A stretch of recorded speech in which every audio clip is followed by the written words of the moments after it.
Over the course of the last year or so, the Studio Series 86 Dinobots have always been a hot topic, and some of them have been somewhat difficult to find. Not for nothing, but Snarl has not been the easiest for a lot of people. I was lucky, I had him on pre-order, mine came in some time ago, and I do love the guy, but was he absolutely perfect? Maybe not quite. Enter not one, but two upgrade kits that we're going to look at today. The first is the Matrix Workshop M91, I believe it is. The other is the Tim Heada, I guess, gap filler set. Are they good? Are they bad? Are they a mixed bag? We're about to find out as we look at two sets in one in the latest GotBot True review.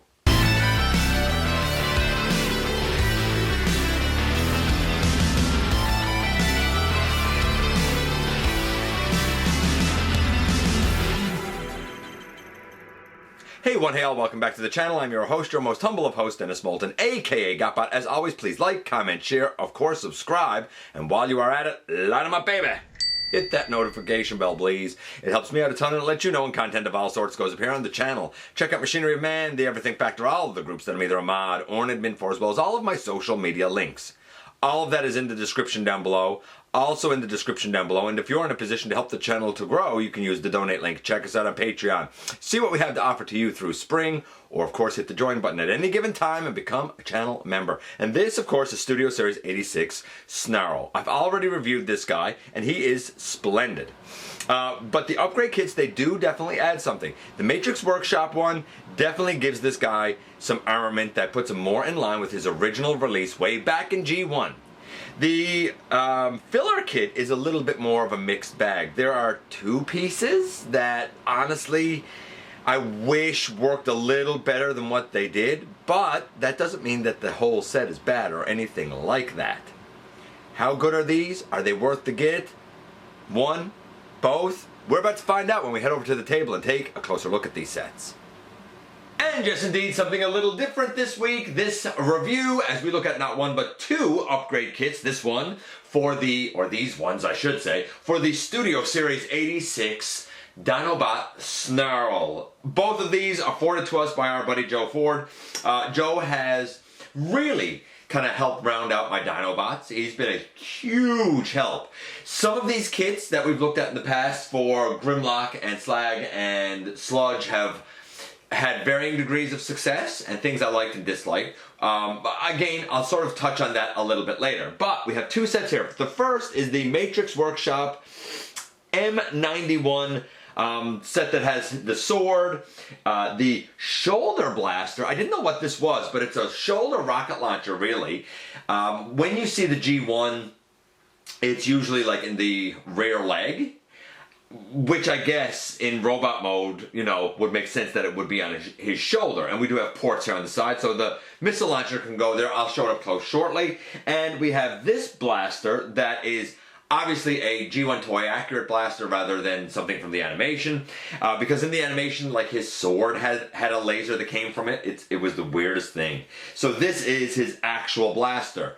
I'm going to show the three of those, but I just wanted to kind of show them here. This was the box, by the way. I just wanted to kind of show them here in his hand, on his shoulder, and in his other hand. Yes, they all work just fine. The other thing that we're going to look at a little closer is the Tim Heada TH068 gap filler for this iteration of Snarl, and most of it is pretty good.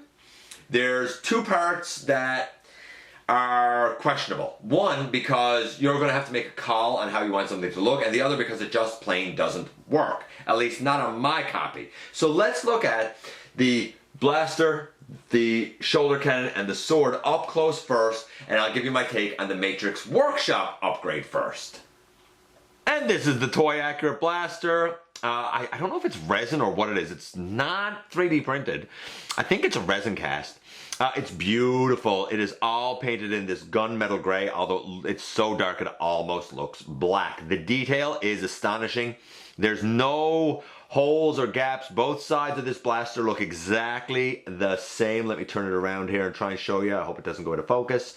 Right? It is solid. Excellent, excellent blaster. But he also, in this set, has This beautifully molded, solid rocket launcher, again done in the black/gunmetal gray. This does come out.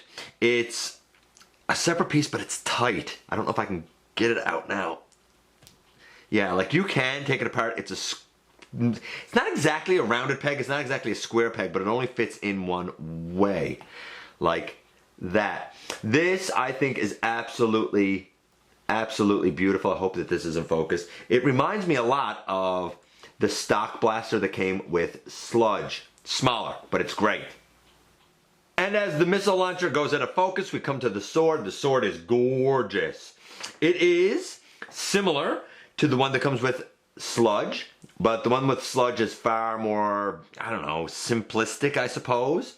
This one has a beautiful set of molded detail, especially around the top. Obviously reminiscent of what his sword is supposed to look like. A little longer, and this is made of a solid plastic. It's not that rubbery type. It's not bendable, it's not pliable. It's solid. As a set, this is splendid. I mean, we have a sword, a better sword. We have two blasters. It takes Snarl from having one flimsy accessory to three fantastic ones. Yes, I do definitely highly recommend the Matrix Workshop upgrade. Not necessary for Snarl, but certainly does add a tremendous amount of value. And that takes us to the second upgrade kit. Now, I wondered about the best way to do this part of the review, so what I did is I kind of filled in half of Snarl, and we'll see that in a few moments, but I'm going to let you know what pieces are intended for what parts. So we start off and we have this big piece here with a hole in it. This is part of the foot filler set. Or it's not, it's all one set, but part of the foot filler part, as is this thinner piece. It's also part of the foot filler. And this little piece here is part of the foot filler. No, it's not. I'm sorry. There is another little piece though. This little tiny teeny piece. This teeny piece, that's part of the foot filler. This fills in the side of the rear, I guess, dino foot. This is the is that? Yeah, this is the outside of it. This is the inside of it. This fills the bottom of the toes in robot mode. So I guess we'd put that with the foot filler part. So foot filler part for the robot, a side foot filler for the rear dino paw, I guess. This fills in the gap on the inside part of the leg. It's a nice idea. I don't know if it's my favorite piece. This piece fills in the bicep. And then we get to this piece. This is supposed to fill in the bottom of the front dino legs. Or I guess the bottom of the front dino foot. If you know the way the feet fold into the back of the forearms in robot mode, these are supposed to fill in the bottom of those hollow feet. They absolutely do not fit at all, not even slightly. There's not 1 ounce of friction. It is not, it's like it doesn't even belong there, other than you would lay it in there. It looks like it should. It's obviously intended the friction in there, but it's impossible on either foot with either one of those pieces. That piece absolutely does not work.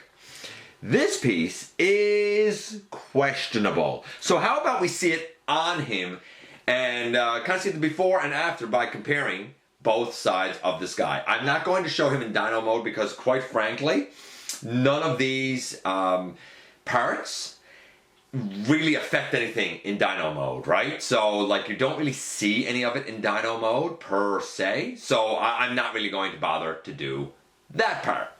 Starting from the top and working our way down, if we rotate the shoulders and look at the inside, you can see now this part of the forearm filled in, this part here still kind of waffled. To put in the piece that's supposed to go in there, which is this piece, not only do you need to line it up, but really you need to take the entire arm and, see if I can do this. You gotta make sure that it's up all the way. There we go.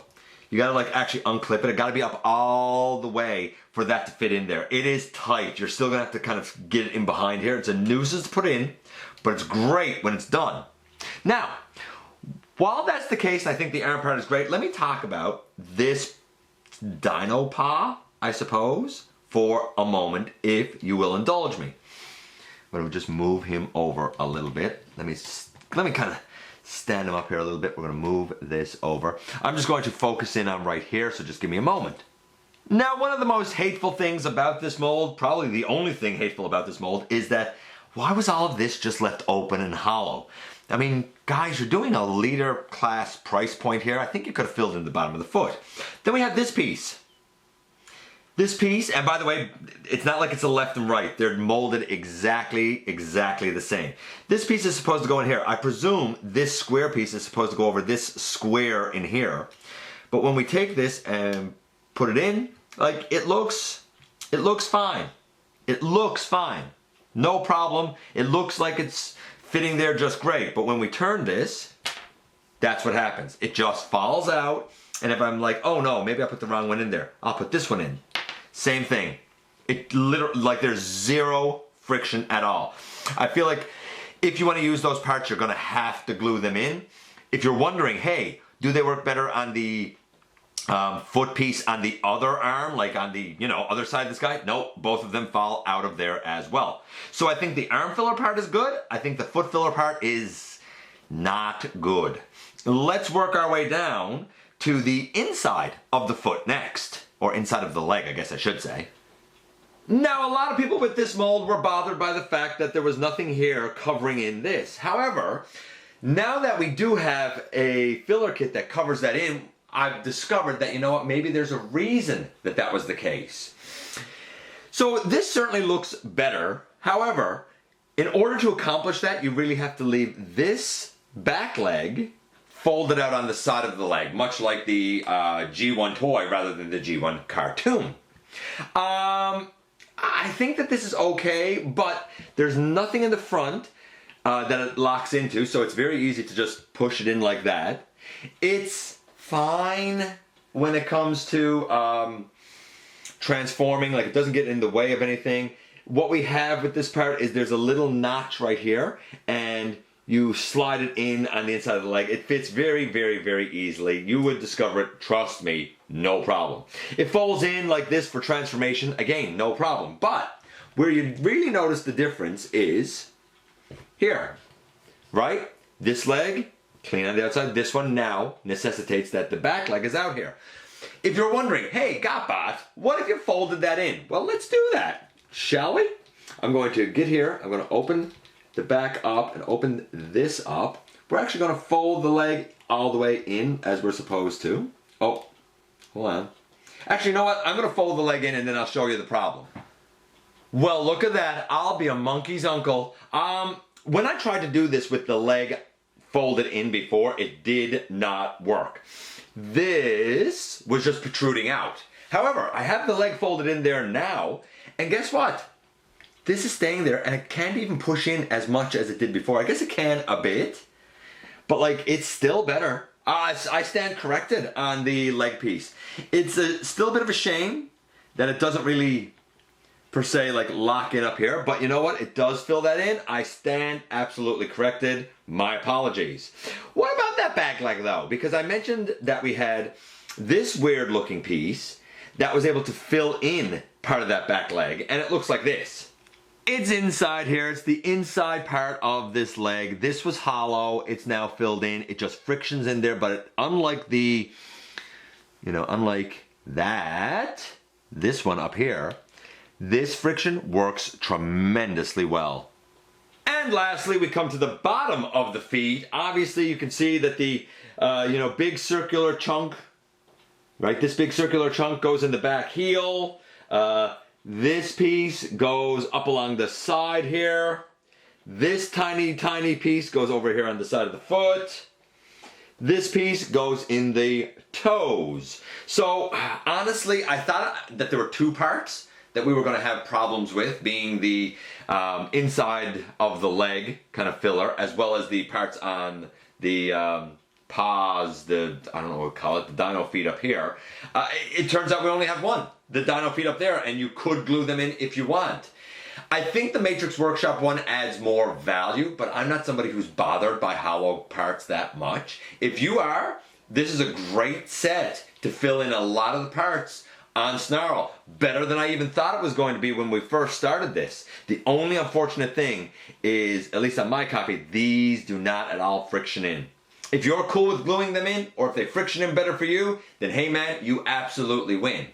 I think both of these are worth getting. And not for nothing, but as I, like you, wait on the last member of the team, that being Swoop, I feel very good about the fact that this guy now has parts filled. He has these sitting where they should be. He has a blaster and a sword, because now he's using Snarl's sword.